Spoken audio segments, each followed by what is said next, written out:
Donc voilà, je vous ai mis rapidement au point un exercice cet après-midi. Donc comme vous voyez, j'ai commencé à 16h23 et j'ai enregistré régulièrement sous un nom différent. Et j'ai terminé à 17h27. Donc c'est un exercice quand même relativement costaud parce que quand je l'ai fait, moi, quand je l'ai mis au point, j'ai été assez rapide pour le faire. Parce que je connaissais déjà les méthodes. Mais ça m'intéressait de les revoir et de mettre au point un exercice. Et aussi, ce que j'ai fait pendant que je faisais l'exercice, c'est que j'ai en fait créé un texte qui servira de support pour toutes les étapes. Alors, je vais rapidement ouvrir dans Dimension les différentes étapes. Comme ça, vous voyez déjà maintenant ce vers quoi on va aller.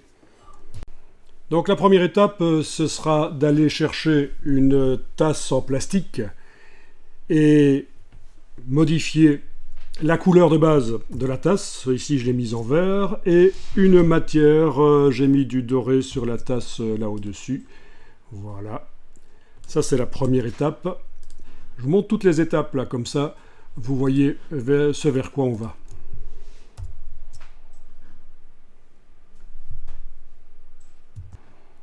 Alors avec un outil baguette magique, on va voir qu'il est possible sur un objet, parce que le couvercle de la tasse est un objet, le bas de la tasse en elle-même, est un autre objet. Il y a deux objets.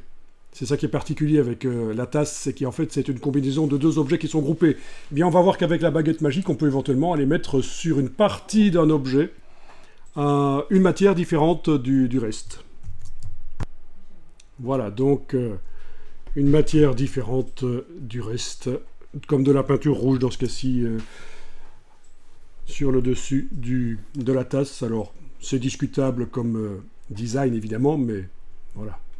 Ça fait assez Noël, en fait, finalement.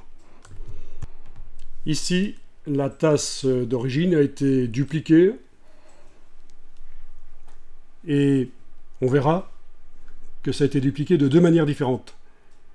Il y a une copie qui est tout à fait indépendante de son original. Et puis il y a une copie qui est ce qu'on appelle une instance, une occurrence. C'est-à-dire que si on modifie l'original d'une manière ou d'une autre, ça modifie l'instance également. Vous voyez, je suis en train de modifier celle du milieu, celle de droite, qui est copiée d'une manière spéciale en tant qu'instance. Elle se modifie aussi. Donc les deux manières de copier, de dupliquer un objet sont intéressantes. Ça dépend de ce qu'on veut faire. Est-ce qu'on veut faire un objet, une copie, mais qu'on puisse modifier différemment de l'original, ou est-ce qu'on veut, quand on modifie la copie ou l'original, les deux se modifient? Vous avez ça aussi dans Photoshop avec ce qu'on appelle le système des objets dynamiques, qui peuvent aussi se dupliquer de deux manières différentes. Donc cette notion d'occurrence, d'instance, c'est quelque chose qui est très courant en graphisme, en infographie. Donc ici, les trois objets ont une couleur différente parce qu'en fait, la copie par instance a été rendue indépendante.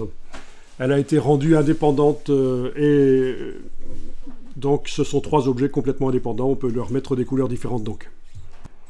Ici, l'objet couvercle a été détaché de la tasse après avoir dissocié les deux en fait pour pouvoir déplacer le couvercle indépendamment de la tasse. Il a été posé sur le sol.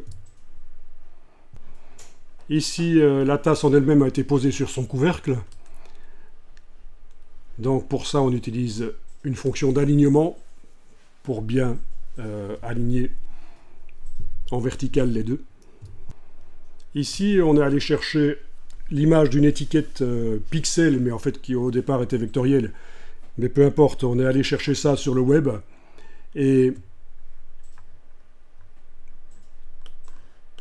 on l'a importé sur la tasse. Donc c'est une étiquette ronde. Évidemment, elle est déformée sur le gobelet, mais c'est une étiquette ronde. Du noir et du blanc, tout simplement. Ici, sur l'autre tasse, on a mis la même étiquette avec les mêmes paramètres d'agrandissement, oui, parce qu'on a pu évidemment choisir la dimension à laquelle on la met sur la tasse. Donc je vous rappelle un peu le principe de Adobe Dimension. C'est qu'au niveau packaging, ça permet de faire des projets de packaging. Après, Il y a un spécialiste du packaging qui va vous épauler dans votre métier, qui va faire en sorte que le packaging soit réalisable techniquement.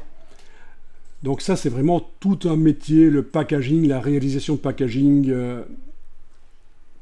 Il faut bien comprendre que dans Dimension, c'est pour faire des projets de packaging. Donc techniquement, vous êtes très libre en fait. Après, on va vous dire, tiens, si tu fais ça, ça améliore un peu le design, mais ça triple le prix, par exemple. Voilà.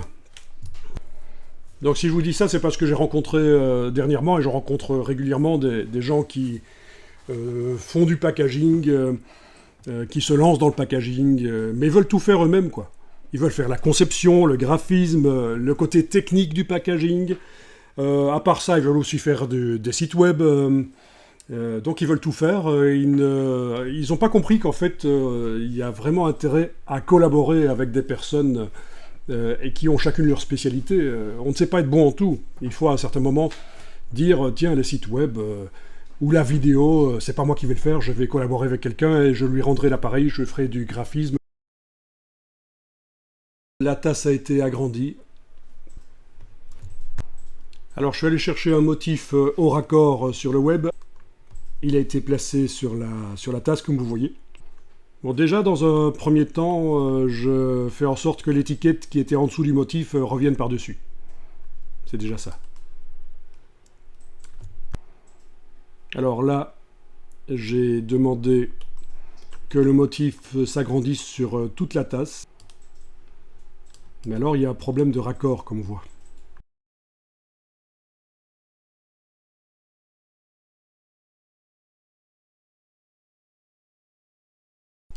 Voilà, le motif encore plus petit. Voilà, ben remarquez que les autres tasses, elles sont toujours là, en fait, mais elles n'apparaissent pas, elles ont été masquées. Voilà, si je les fais réapparaître, elles sont toujours bien là, mais elles ont été masquées, en fait. Donc là, ça a été dupliqué, comme vous voyez, et il va y avoir une variante sur l'étiquette. Comment faire rapidement une variante sur l'étiquette sur une des deux tasses. L'anneau ici va être d'une autre couleur, donc ça va être travaillé dans Photoshop et il va y avoir une mise à jour de l'image dans Dimension. Voilà, l'image a été modifiée dans Photoshop et cette tasse-là a donc une couleur différente de l'autre.